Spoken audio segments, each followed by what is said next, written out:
you have to give yourself that mental break sometimes. And it's Yeah. like, but how do I do that without feeling, so she's like, try using the actual scientific terms for what is happening to you, so that you can't argue. You can't say, well, you Sometimes should you be be too doing damn this, smart for your because own good.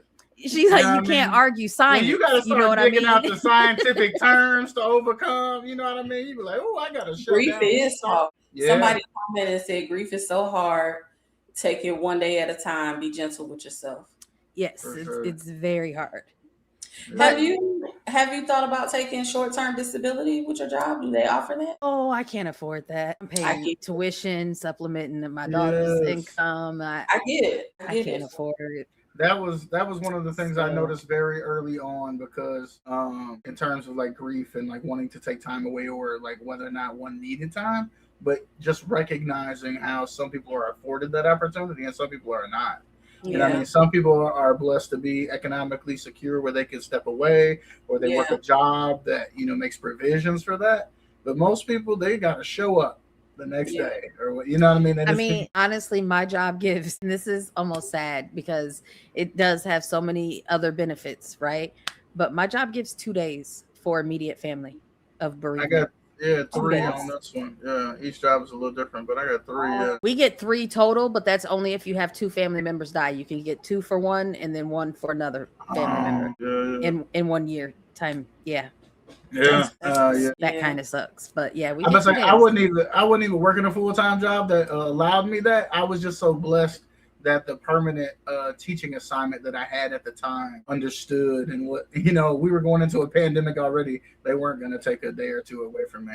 Even Does your time accrue in a good way? For me? Yeah. So I work for the state. So our time is negotiated in our contract every 4 years.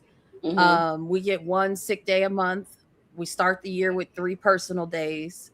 Again, you get 3 bereavement days total in a year, but that's for 2, 2 for 1, and then 1 if you get 1 other family member. And that's for immediate family. So this is even if your child dies, like you get 2 days. And then we get a vacation time after the 15th of every month. We get a certain amount, but it depends on how many years you've worked for the state.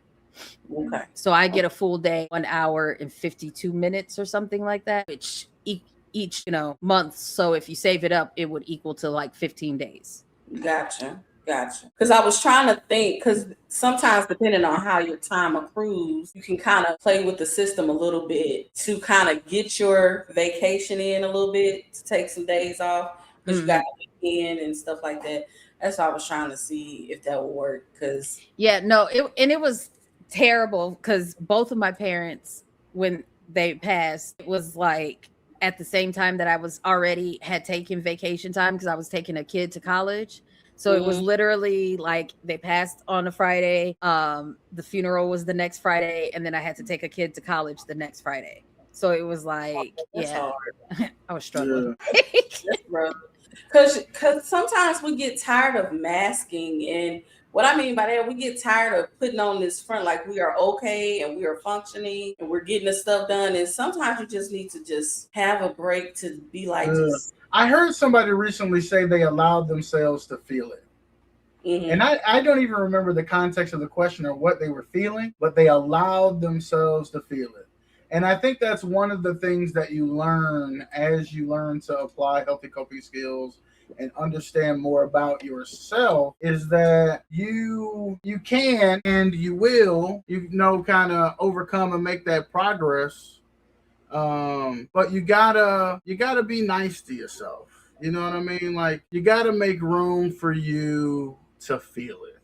And that doesn't mean to the point that it overwhelms you, right? Because it's one thing to let it become the only thing that you can see. And it's another way to figure out how to do it in a healthy way where you can kind of make space for it and process it. I think it just comes back to that intentionality that most of us don't apply, because it requires a certain level of discipline that we wouldn't be here for the most part if we had, right, to a certain degree, whether it was mental health or eating too much or whatever, you know what I mean? So we need to be nice to ourselves. We need to hold ourselves accountable, but we have to allow ourselves to feel it. Yeah. Because if we don't, we'll always hit those walls to where it becomes overwhelming, and it's almost like we're back at the day when it happened. Yeah. Yeah. Yeah.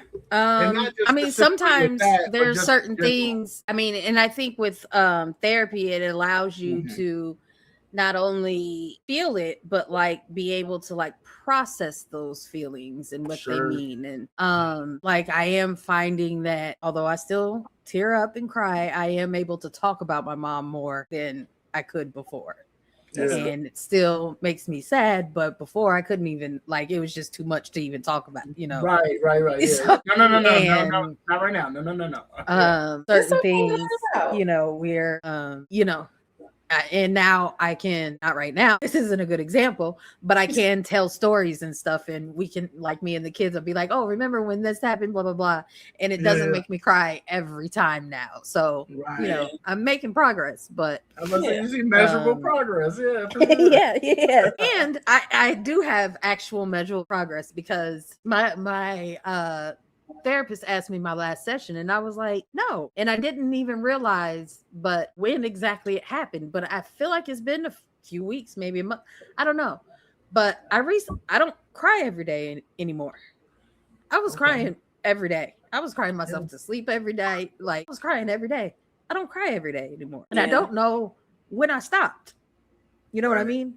Sure. Yeah. So right now it's not a good example, but I am making progress. Yes, you are. Yes, yeah. I'm about saying it ain't even been a year yet, Bree. You know what I mean? Yeah. But you're doing, you're doing amazing, and you're going to continue to, make progress and grow, and you'll be able to tell those stories more and more.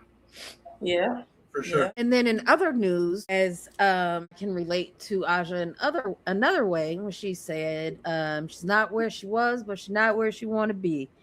I'm getting ready to go, like I said, on a little trip at the end of the month, and I'm not quite where I want it to be. I imagined in my head. What you mean? I just seen you.